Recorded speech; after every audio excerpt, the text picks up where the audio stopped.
طوری که شما میبینید همکنون ما در یکی از قریه های هستیم که واقعه مصیبت بار زلزله اینها را هم در امان نگذاشته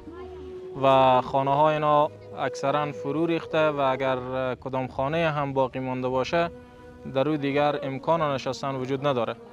کمک هایی که ما امروز به این منطقه انتقال دادیم و برای توزیع از او آماده کردیم، اینا توسط برادران عزیز ما که از کشور قزاقستان پول جمع آوری کرده بودند و به دسترس ما قرار دادند، ما توانستیم که یک کیسه آرد همراه با بعضی از لوازم بهداشتی و بعضی از پوشاک زمستانی را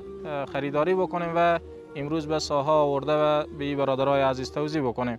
در کنار این بعضی از برادران خیر ما هم پوشاک زمستانی را به ما هدیه دادند که در قسمت کمپل و پتو و جوراب و کلاه